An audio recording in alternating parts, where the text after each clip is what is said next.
BP, sugar, thyroid, obesity, hormone సమస్యలని మందులు లేకుండా నేచర్ మంత్ర ఫుడ్ తో రివర్స్ చేసుకోండి.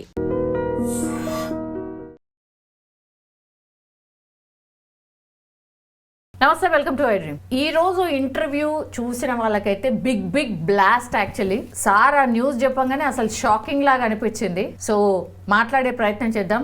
రాజకీయ విశ్లేషకులు రాజయ్య యాదవ్ గారు మనతో పాటు ఉన్నారు. సార్ నమస్తే. మీరు ఒక్కొక్క పదం ఏం మాట్లాడతారా అని నాకే అసలు అంటే ఏం చెప్పబోతున్నారు అని క్యూరియాసిటీ ఉంది సార్. సార్, మీరు ఇంతకు ముందు చెప్పిన మాట నిజమా, వాస్తవమా?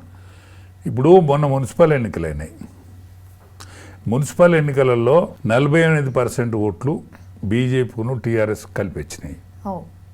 38% ఓట్లు కాంగ్రెస్కి వచ్చినాయి. 38% వాళ్ళు రాజ్యం చేస్తాను, 48% వాళ్ళు రాజ్యం చేస్తలేరు. మీ ఐ డ్రీమ్లే చెప్పిన నేను, వీళ్ళు ముందుగానే కలిస్తే మంచిది, 3 ఏళ్ళకైనా కలవక తప్పది, 3 ఏళ్లకు కలవకుంటే ఇప్పుడున్న ముఖ్యమంత్రి అవుతాడు అని చెప్పిన. యావత్ భారతావనిలో ఆ పార్టీ ఫెయిల్ అయింది, Congress party. Rahul Khan is a fail. ఒక రేవంత్ రెడ్డి సక్సెస్ రేట్లు ఉన్నాడు. దానికి కారణం ఏంటంటే అంతర్గత కలహాలతో బీజేపీ, కుటుంబ కలహాలతో టీఆర్ఎస్. కాబట్టే రేవంత్ రెడ్డి సేఫ్గా ఉన్నాడు. కాబట్టే ఈ సేఫ్ రేపు ఇప్పుడు కార్పొరేషన్ ఎన్నికలు వస్తున్నాయి. హైదరాబాద్ కార్పొరేషన్ ఎన్నికలు అవుతాయి. 300 సీట్లు, 300 కార్పొరేటర్. సరే, 3 ముక్కలు చేస్తామంటారు. దాన్ని 3 ముక్కలు అవుతుందా లేకపోతే ఒక్కటే అవుతుందా అనేది వేచి చూడాల్సిన ముచ్చట. దీనికి ఈ 2 ఎన్నికల రిజల్ట్స్ చూసిన తర్వాత కేంద్రం ఒక నాయకుడిని పంపాలనుకున్నది ఇక్కడికి. ఆంధ్రాలో ప్రముఖ పాత్ర వహించేటువంటి నాయకుడు, ఒక మంచి పొజిషన్లు ఉన్నాయని. ఇక్కడ ఆయన పార్టీకి పోయినసారి కూడా 8 సీట్లు ఇచ్చిండ్రు. రిజల్ట్ ఏం రాకపోవచ్చు, అంటే బీజేపీకే రిజల్ట్ రాలే. బీజేపీకే అసెంబ్లీ సీట్లు 8 వచ్చినాయి. పోటీ చేస్తే కూడా కాబట్టి ఆయన ఎంట్రీ తోటి, ఎందుకంటే బండి సంజయ్ గారు కరీంనగర్లో గెలిచిండు. బండి సంజయ్ గారు భారతదేశంలో ఒక ప్రముఖ స్థానంలో ఉన్నాడు, సహాయ మంత్రి స్థానంలో ఉన్నాడు. ఆయన అన్నీ తానే తిరిగినా ఆయనకు అడ్డం వచ్చేటోళ్ళు లేరు, తిరగలేకపోయిండు. కిషన్ రెడ్డి గారు అనేక సీనియర్ లీడరు, సీనియర్ మంత్రి, ఆయన కూడా ఏం చేయలేకపోయిండు. గ్రామ పంచాయతీలలో ఏం చేయలేకపోయిండు. మొన్న పురపాలకంలో కూడా ఆయన పురుషార్థం కనిపించలేదు. మా అధ్యక్షుల వారు అయితే అడుగు తీసి అడుగు పెట్టలే, ఏ ఊరికి పోలే, ఏ పట్టణానికి కూడా పోలే. కాబట్టి వాళ్ళ ప్రయారిటీస్ కానీ వాళ్ళ యొక్క వాల్యూస్ కానీ తెలిసినాయి. అసలు మా అధ్యక్షుడు స్వచ్ఛందంగా తప్పుకోవాలి, సిగ్గు లేదు కాబట్టి అట్నే ఉంటాడు. కాబట్టి కేంద్రం రంగంలో దిగి ఒక ప్రముఖ నాయకుడిని కేసీఆర్ తోటి చర్చలకు పంపిందని నాకు ఖచ్చితమైన రూఢి అయిన వార్త తెలిసింది. అదే సార్, మనం అబద్ధం అయితే చెప్పొద్దు. నాకు అబద్ధం చెప్పాల్సిన అవసరం నాకు ఈ వయసులో లేదు. 20 ఏళ్ళు సాహసం చేసి, 20 ఏళ్ళు ఉద్యమంలో పాల్గొని, 20 ఏళ్ళు తెలంగాణ ఉద్యమంలో ప్రముఖ పాత్ర వహించి 5 జైల్లో పోతే నేను ఒక వ్యక్తిని పోయిన వ్యక్తికి అబద్ధం చెప్పాల్సిన అవసరం మీ ఛానల్ ముందట, నన్ను గౌరవించి నన్ను దగ్గర తీసుకునే ఛానల్ ముందట, మీ ఛానల్ను ఇంకింత పెంచాలనుకుంటా తప్ప, మీ గ్లామర్ పెరగాలనుకుంటా తప్ప తగ్గాలని అనుకున్నది కాదు. కాబట్టి ఒక ప్రముఖ వ్యక్తితోటి చర్చలు జరుగుతాయి. ఆ చర్చలు సఫలీకృతం అవుతాయి. సఫలీకృతంలో మీరు రేపు కార్పొరేషన్ ఎన్నికలలో చూస్తారు. నా దగ్గరికి అదే వ్యక్తి శేఖర్ అనేటువంటి ప్రొఫెసర్ను, ఆయన నాయకత్వంలో ఒక 4 వ్యక్తులు వచ్చి నాతోని మొన్న మాట్లాడిపోవడం జరిగింది. 15 రోజుల కింద నా దగ్గరికి వచ్చారు. 15 రోజుల కింద మాట్లాడింది. ఎందుకంటే అంటే వాళ్ళ పార్టీని ల్యాండ్ చేసుకోవాలనే విషయం. వాళ్ళ పార్టీని ల్యాండ్ చేసుకోవడానికి ఏంటంటే, ఇక్కడ రాజకీయాలల్లో ఉద్యమకారులలో ఒక ఉద్యమకారుడు కావాలి, టాకింగ్ పవర్ ఉన్నోడు కావాలి. రేపు వాళ్ళది మీది ఆంధ్ర పార్టీ అని ఇవాడు అనుకుంటా. ఎందుకంటే ఆనాడు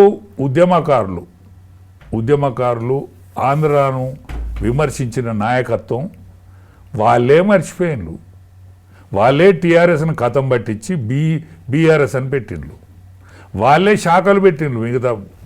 అవును, మొత్తం అంతా అసలు అంటే నేషనల్ పాలిటిక్స్ కి పోవాలనేది తాపత్రయం. అంటే వాళ్ళు ఆంధ్ర అనేందుకు నోటి నుంచి ఈతలకి నాలుకే ఈతలకి వెళ్ళదు, ధ్వని వెళ్ళదు. ఆనాటి కార్యకర్తలందరూ ముసలోళ్ళు అయినారు, ఉద్యమకారులందరూ పెద్ద మనుషులు అయిపోయారు. నేను కేసీఆరే ఉన్నాం, ఇంకా ముసలోళ్ళం కాకుండా నేను కేసీఆరే ఉన్నాము. ఎందుకంటే ఉద్యమంలో విలీనమై తిరిగిన వాళ్ళు. ఇప్పుడు ఎప్పుడైతే వర్కింగ్ ప్రెసిడెంట్ గారు ఉన్నారో ఆయన ఉద్యమంలో తిరిగినోడు కాదు, ఉద్యమాన్ని సొమ్ము చేసుకున్న దానికి వచ్చిండు. హరీష్ రావు ఉద్యమంలో తిరిగినోడు, వర్కింగ్ ప్రెసిడెంట్ తిరగలే. నో, కవిత గారు తిరగలే ఉద్యమంలో. బతుకమ్మ పట్టుకున్నది ఆమె కోసం. వి ప్రకాష్ పుణ్యాన ప్రాణం పోతే బతుకమ్మ శిప్పి పట్టుకొని ఆమె రాజకీయ అరంగేట్రం అయింది. అదే కేటీఆర్కి నేనే కండువ కప్పిన, నేనే సభ్యత్వం ఇచ్చిన కొరివిలా. అబద్ధమైతే ఖండించాలి, అబద్ధమైతే ఆయన నేను కొరివిలా నాకు కండువ కప్పలేదు, నాకు సభ్యత్వం ఇయ్యలేదు, రేపే ఖండించాలి. ఎప్పుడు ఈ చూడడా వేరే ముచ్చట. చూసినా చూడకున్నా వాళ్ళు అయితే చూస్తారు, చెప్తారు. కేసీఆర్ అయితే తప్పకుండా చూస్తాడు, ఎందుకంటే ఆయన ఉత్తరాన్ని కూడా ఇడిచిపెట్టాడు, ఆయన అంత నిష్ఠాతుడు. కాబట్టి ఒక ప్రముఖమైన వ్యక్తి దీన్ని పొత్తుకు కలుపుతాన్లు. మరి కేసీఆర్ అన్న ఉంటారా? వాళ్ళకి గౌరవమైన ముగింపు కావాలన్నా నాకు తెలియదు. ఇంకా వాళ్ళకి గౌరవమైన ముగింపు ఇస్తేనే కరెక్టు. హరీష్ కప్ప చెప్తేనే 100% వాళ్ళు సక్సెస్ అవుతుంది. సార్, పొత్తు బీఆర్ఎస్కి బీజేపీకి పొత్తు అనే వర్డ్ అసలు ఎవరు కూడా ఆ నాయకత్వం కానీ ఈ నాయకత్వం కానీ ఇష్టపడట్లేదు. మీరేమో ఏకంగా అసలు కలవబోతుంది, జిహెచ్ఎంసీ ఎన్నికలు దగ్గర 3-4 నెలల్లో ఉంటాయి, అసలు పొత్తు పూర్తయిపోయి వాళ్ళు కలిసి పోటీ చేస్తారని చెప్తున్నారు. కలిసి పోటీ చేయకపోతే నేను మీ ఛానల్కు పిలవకండి, నేను రాను. కలిసి పోటీ చేస్తే పిలవండి. అప్పుడు అంతసేపటి దానికా పిలవకున్నా ఏం లేదు, నాకు వేరే ఛానల్స్ పిలుతారు. అంటే గ్రౌండ్ వర్క్ అంత సీరియస్గా? గ్రౌండ్ వర్క్ కాదండి. 48% కూడా వచ్చినోడు ఇవాళ నగుబాటు అవుతాడు. 48% ఈ రెండు పార్టీలే కలిసి వచ్చినాయి. ఎవరు ఊకుంటారమ్మా? రాజకీయ యావ ఉన్నోడు, రాజకీయ కెపాసిటీ ఉన్నోడు ఇవాళ హైదరాబాద్ నగరాన్ని ఎట్లా ఇడిచిపెట్టుకుంటారు? అమిత్ షా గారు ఇడిచిపెట్టుకుంటారా? నరేంద్ర మోడీ గారు ఇడిచిపెట్టుకుంటారా? మా అధ్యక్షుడు ఇడిచిపెట్టుకుంటాడు కావచ్చు, కిషన్ రెడ్డి ఇడిచిపెట్టుకుంటాడు కావచ్చు, బండి సంజయ్ ఇడిచిపెట్టుకుంటాడు కావచ్చు, మా లక్ష్మణ్ గారు ఇడిచిపెట్టుకుంటారు కావచ్చు. వాళ్ళు ఇడిచిపెట్టుకుంటారా? వాళ్ళు ఎట్టి ఇడిచిపెట్టుకుంటారు? వీళ్ళకంటే వద్దని ఉన్నది. మళ్ళీ మా నాన్న మా పార్టీని గెలవకుండా చూడు తండ్రి పరమాత్మ అని మొక్కుతారు వీళ్ళు, ఈ నలుగురు కలిసి. కానీ అమిత్ షా గారు అట్ట మొక్కడే.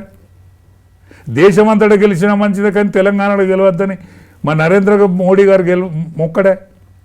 కాబట్టి ఇది ఫిక్స్ అవుతుందని నేను చెప్తాను. సౌత్లో పాగా వెయ్యాలి, ఇది బీజేపీకి ఉన్నటువంటి వాంచ సార్. అంటే ఖచ్చితంగా మేము సౌత్లో ఉండాలా అని.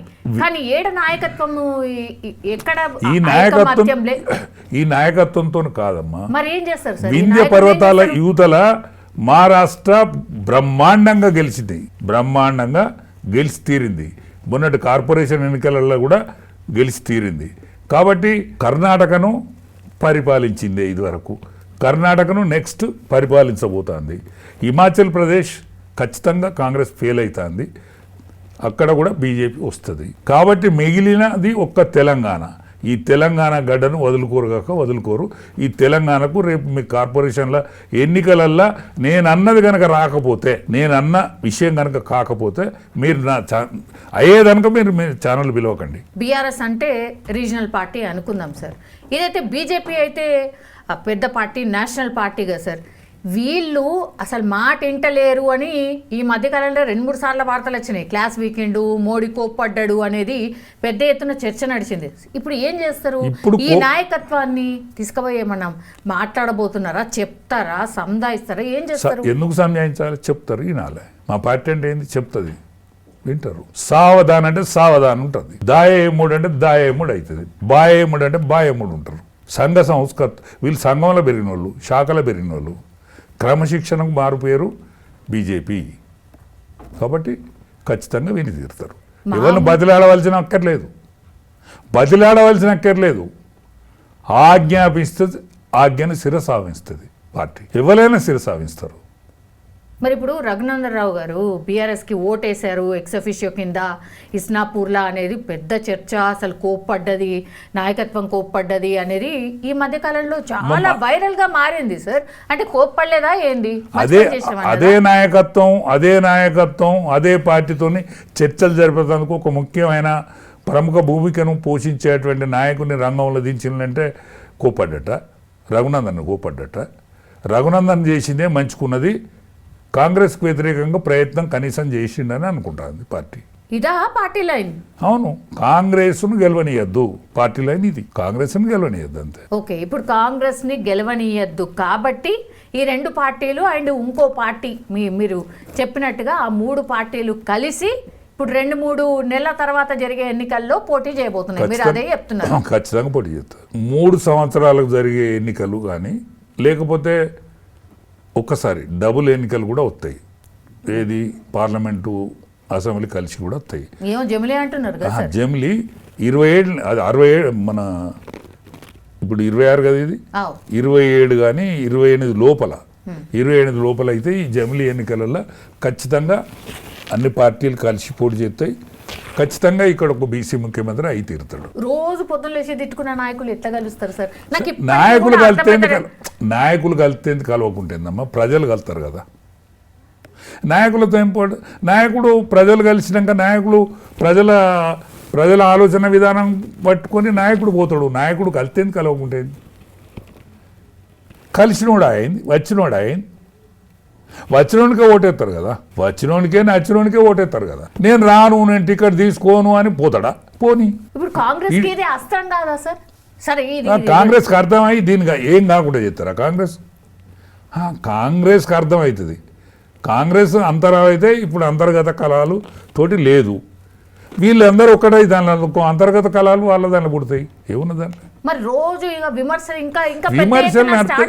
విమర్శలు వేరమ్మా. ఇప్పుడు కోటి దెబ్బ కొట్టుకుంటారు అన్నాడు, ఇట్లా దెబ్బ తాకకుండా దెబ్బ కొడతారు. దెబ్బ తాకది కానీ దెబ్బ కొట్టినట్టు అనిపిస్తుంది, అంతే. ఏముండదు దాంట్లో. సో ఏదైనా సరే యాక్సెప్ట్ చేస్తారు జనాలు, అయితే యాక్సెప్ట్ చేస్తారు అంటున్నారు. అంటే జనాలు ముందుగా ఒక టైంలో మొన్ననే అనుకున్నారు ఎందుకైతే లేరు ఈ ముండ కొడుకులని, ఈ ముండ కొడుకులు అనుకున్నారు. అరే మంచిగా బుద్ధి వచ్చిందిరా వీళ్ళు ఒక టైంలో, ఇక మనం కాంగ్రెస్ దించుదాం అనుకుంటారు. రేపు కాంగ్రెస్ దిగద్దు మనం అంతర్గత కళాలతోనే బతుకుదామని బీజేపీ అనుకుంటుంది. కానీ అధిష్టానం అనుకుంటలేదు. బీజేపీ నాయకత్వం అనుకుంటుంది ఒంటరిగానే పోటీ చేస్తామని అనుకుంటాను. అందరు కాదు, కొందరు పాత బీజేపీ సెక్షను ఇక్కడున్న ఆర్ఎస్ఎస్కు ప్రథమ భూమిక పోషించేటువంటి కాచం రమేష్ అనుకుంటాడు. కాచం రమేష్ సంఘం తరఫున చూస్తాడు పెత్తనం. ఆయన అనుకుంటాడు అన్నీ ఒకని బీజేపీ రావద్దని. పాత బీజేపీలో ఉన్నటువంటి నాయకత్వం కూడా అన్నీ ఒకని బీజేపీ రావద్దు అనుకుంటాను. కానీ అధిష్టాన వర్గం ఏదైతే ఉన్నదో అధిష్టానం బీజేపీ రావాలనుకుంటుంది. ఇక్కడ అధిష్టాన వర్గంలో కూడా ఒకే ఒక నాయకుడు ఉన్నాడు, ఆయన కావద్దు అనుకుంటాడు. ఆ ఒక్క నాయకుడితో ఏమయ్యేది లేదు, పోయేది లేదు. టీఆర్ఎస్లో అందరూ లీడర్సే, కేసీఆర్ కానీ, కేటీఆర్ కానీ, హరీష్ రావు కానీ, వీళ్ళు ముగ్గురు అయితే మేనే కదా సార్. మళ్ళీ ఇంట్లో చూస్తే కూడా ఇట్లా రాజేంద్ర కనబడతాడు, బండి సంజయ్ కనబడతారు, రఘునందనరావు కనిపిస్తారు, అరవింద్ కనిపిస్తారు. వీళ్ళందరూ ఏమైపోవాలి? వీళ్ళందరికీ ఇష్టమేనమ్మా, వీళ్ళందరికీ కూడా ఇష్టమే సార్. ఒక పాత బీజేపీ తప్ప, పాత బీజేపీలో ఉన్న నాయకత్వాన్ని తప్ప ఇష్టమే. కానీ పాత ఉన్న బీజేపీకి కూడా వాళ్ళ నాయకత్వంకు ఎసరత్తన్నప్పుడు వాళ్ళకు కూడా ఇష్టమే. వాళ్ళ నాయకత్వానికి దబ్బున తిప్పలెత్తదని కూడా వాళ్ళకు కూడా ఇష్టమే. ఏం కాదమ్మా, మనం గాబరపడాల్సిన అక్కర్లేదు. రాజయ్య యాదవ్ చెప్పేది 100కి 100 నిజమవుతుంది.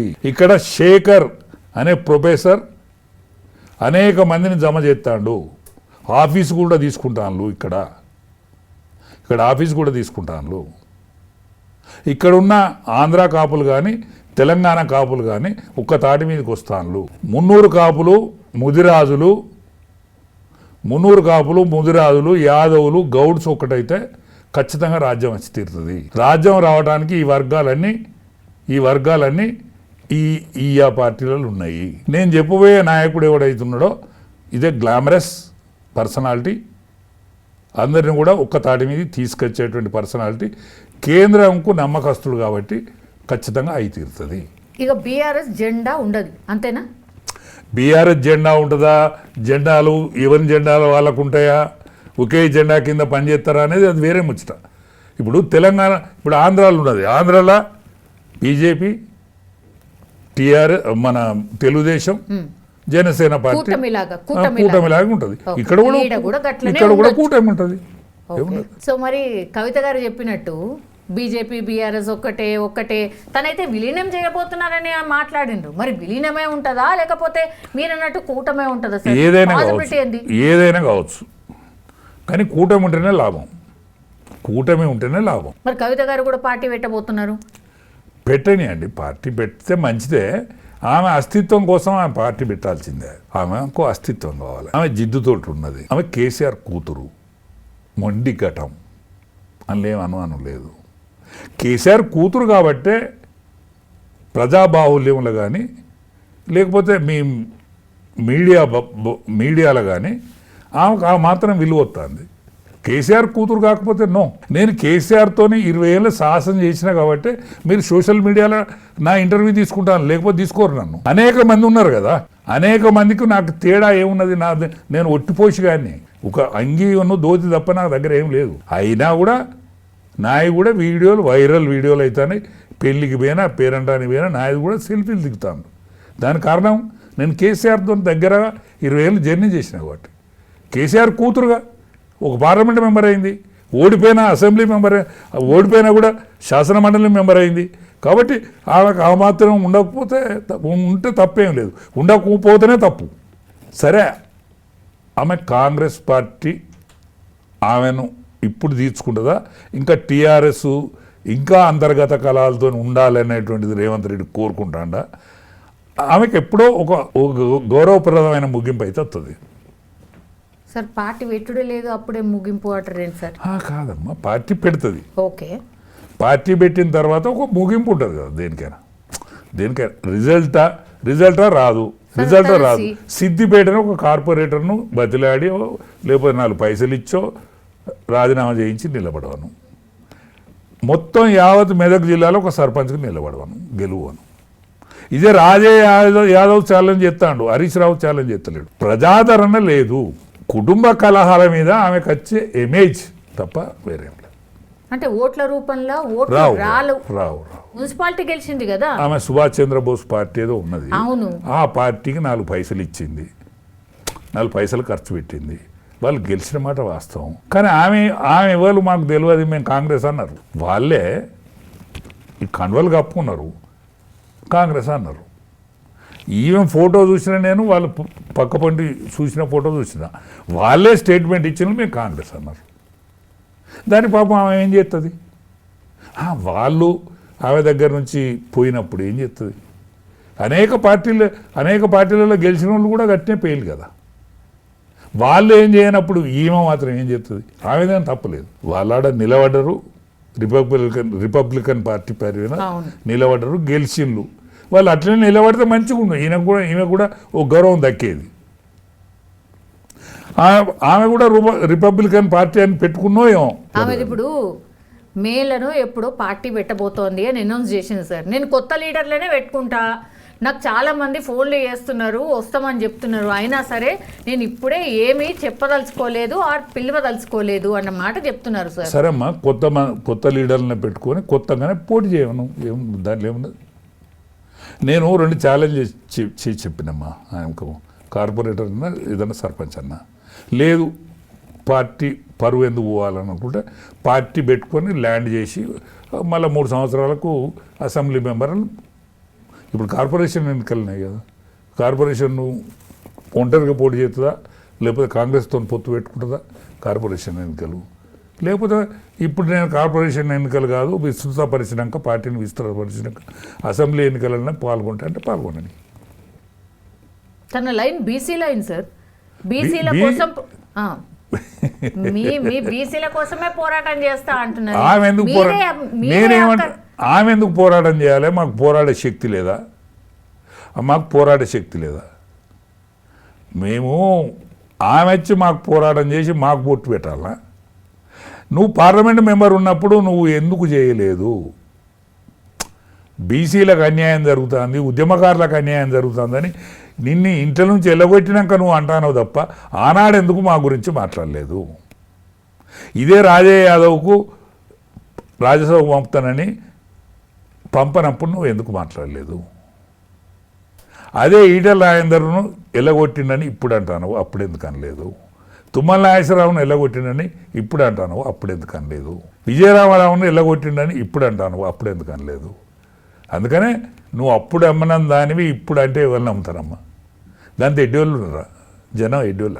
జనం ఎడ్డోళ్ళు అనుకునే తోళ్ళు ఎడ్డోళ్ళు తప్ప జనం ఎడ్డోళ్ళు కాదు. కర్రు కాల్చి వాత పెడతారు. ఇప్పుడు మన తెలంగాణలో కవిత గారి పార్టీ, ఇంకో పార్టీ కూడా రాబోతోంది అని అంటున్నారు. ఎవరు పార్టీ పెట్టబోతున్నారు సార్? ఇంకొకళ్ళు ఇప్పటికైతే మన కవిత చెప్పింది, బయటకు వచ్చింది. ఇంకా ఇంకా ఇంకా ఇంకెవరైతే చెప్పలే. ఓకే, ఇంకా ఏమైనా చెప్పలే.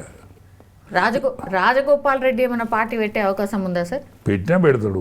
మొనగాడు ఇప్పుడు ఏ కాన్స్టిట్యున్సీలో అమలు అవుతలేదు. మద్య నియంత్రణ ఆయన కాన్స్టిట్యున్సీలో నియంత్రణ అమలు అవుతుంది.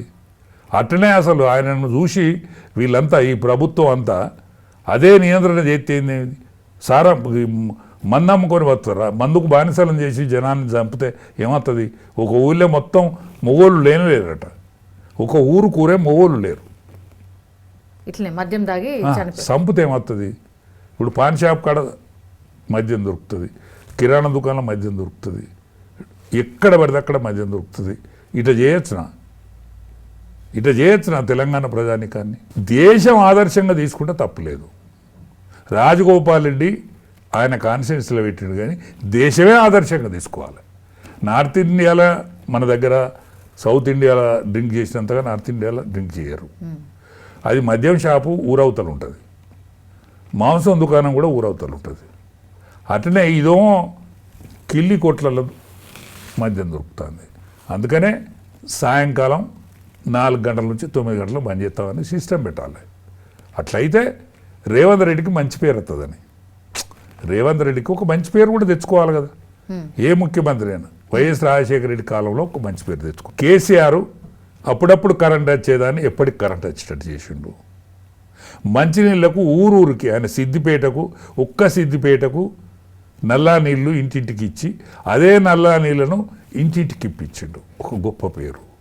రైతు రుణమాఫీ చేసిండు, ఒక గొప్ప పని చేసిండు. రైతులకు పెట్టుబడి ఇచ్చిండు, ఒక గొప్ప పని. కళ్యాణ లక్ష్మి ఇచ్చిండు, చాలా గొప్ప పని. అటువంటిది రేవంత్ రెడ్డి ఇవన్నీ ఇత్తలేడా అనేది పక్కకు పెట్టి మద్య నియంత్రణ పెట్టు, నీకు మంచి పేరు వస్తుంది కదా. అరే జాతస్య మరణం ధ్రువం, పుట్టిన ప్రతి ప్రాణి గిట్టుతుంది. నీకు కూడా అనుకోకుండా ఒక బంగారు అవకాశం వచ్చింది. ఒక పులి కూర్చున్న సీట్లో నువ్వు కూర్చుంటావు. ఒక మద్య నియంత్రణ పెట్టి ఒక మంచి పేరు తెచ్చుకో. శాశ్వతం కాదు ఎవడు. 100 ఏళ్ళు 100 ఏళ్ళ కంటే ఎక్కువ శ్వాస తీసుకునే మనిషి బతకడు. అందుకనే 1000 ఏళ్ళ కీర్తిని ఆర్జించు. 5 ఏళ్ళు పరిపాలించి 1000 ఏళ్ళ కీర్తిని ఆర్జించు. పేద ప్రజానీకానికి ఒక గొప్ప సాయం చేసి పో. రాజగోపాల్ రెడ్డి ఇప్పుడు ఎదిరిస్తున్నాడు, అధిష్టానాన్ని ఎదిరిస్తున్నాడు, లేదంటే సీఎం రేవంత్ రెడ్డిని ప్రశ్నిస్తున్నాడు. నాకు మంత్రి పదవి ఇవ్వకపోతే అసలు నాకు ప్రామిస్ చేసినవు అన్నట్టుగా ఆయనకు ఇష్టమని తీసుకొచ్చిండ్రు. చామల కిరణ్ కుమార్ రెడ్డిని గెలిపించేనాడు కూడా ఆ హామీ ఇచ్చిండ్రు, ఆయనకి ఇస్తలేరు. మరి ఇప్పుడు 2 అన్నదమ్ములు అంటారు. ఆనాడు 2 అన్నదమ్ములే కదా వాళ్ళు. ఇవ్వాలనే ఇలా 2 అన్నదమ్ములు. రాజగోపాల్ వాళ్ళు 2 అన్నదమ్ములో తెలుసు, ఇవ్వాలనే కాలేదు కదా. వాళ్ళు 2 రాజకీయాలలో ఉన్నారు. ఆనాడు ఎందుకు ఇచ్చినావు, ఇప్పుడు ఎందుకు అంటున్నావు? అదే క్వశ్చన్ చేస్తున్నాడు కదా. అదే రేపు రాబోయే రోజులలో ఒక 3 పార్టీల కలయికతో పాటు రాజగోపాల్ రెడ్డి కూడా ఆయన కూడా తెలంగాణ కాంగ్రెస్ పార్టీ పేరు పెట్టి 4వ పార్టీ కూడా కలుతుందని అనుకుంటాను నేను. ఎందుకంటే ఇక్కడ మనకు ఒక షిండే పుడతాడని అనుకున్నాం మనం. మహారాష్ట్రలో ఒక శరద్ పవార్ కొడుకు ఒక పార్టీ పెడతాడని అనుకున్నాం. స్వర్గీయ మొన్న ఉప ముఖ్యమంత్రి అనుకున్నాం. ఇవన్నీ జరిగినాయి కదా.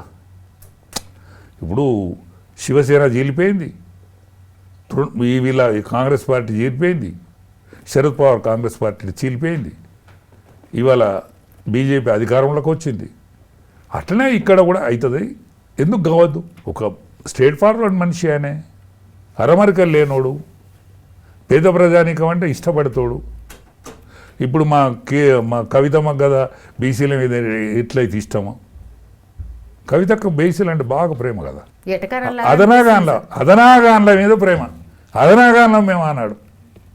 మేము ఉద్యమం చేసినప్పుడు నువ్వు ఎక్కడున్నావు తల్లి, అదనాగాన్ల మీద ఇప్పుడు ప్రేమ పుట్టుకొస్తుంది. నువ్వు అధికారంలో ఉన్నప్పుడు ప్రేమ పుడితే మేమందరం మంచి పొజిషన్లో ఉంటుంది కదా. ఉద్యమకారులు ఎవడు వెళ్ళిపోకపోవు కదా. ఆ పార్టీ 100 ఏళ్ళు వర్ధిల్లు కదా. ఆ పార్టీని అకావికలం చేస్తారు కదా. మీరు వచ్చి మీకు ఇష్టం వచ్చినట్టు నాశనం చేస్తారు కదా, ఆడుకుంటారు కదా. నువ్వు కిరాయి ఇంటి ఉంటావు కదా. ఇవాళ ఆ బంగ్లా అంతుబట్టని బంగ్లా ఉన్నదట. ఆ అంతుబట్టని బంగ్లాకు బీసీ భవన్ పేరు పెట్టి బీసీలకి ఇచ్చారు. అది హాస్టల్ చేయదాన్ని, హాస్టల్ చేయి, నమ్ముతాం, సల్యూట్ పడతాం, దండం పెడతాం. బీసీ భవన్ చేయి, నీకున్న పైసలు ఎన్ని పైసలు అవుతున్నాయో, బంగారం ఎంత ఉన్నదో అమ్మి మా బీసీలను ఉద్ధరించు, మా బీసీ పిల్లలకు హాస్టల్ చేయదాన్ని. ఆనాడు నువ్వు నిజమైన బీసీ అని అనుకుంటాం, బీసీలో ఉద్ధరిస్తామని అనుకుంటాం. చూద్దాం సార్, మీరు అన్ని బ్లాస్టింగ్ విషయాలే చెప్పారు. రాజగోపాల్ రెడ్డి మేబీ పార్టీ పెడితే పెట్టచ్చు అన్నారు, ఎట్లాగూ కవిత గారు పార్టీ పెడుతున్నారని అదే తెలుసు. కానీ ఫస్ట్ చెప్పినదే మరి అది ఎప్పుడు ఏంది అనేది చూద్దాం సార్. ఎస్ చూద్దాం సార్. Thank you sir. నిజంగా ప్రస్తుతం ఉన్నటువంటి సమాజం దేనికి ప్రయారిటీ ఇస్తుంది? ఆర్థిక సంబంధాల చుట్టూ మాత్రమే తిరుగుతుంది. మళ్ళీ ఎన్నికలంగానే చాలా విరక్తి కలుగుతాను. మంచి అనిపిస్తుంది కదా, లేడీస్ కూడా ఛాలెంజింగ్ జాబ్స్ చేసినప్పుడు చాలా బాగుంటుంది.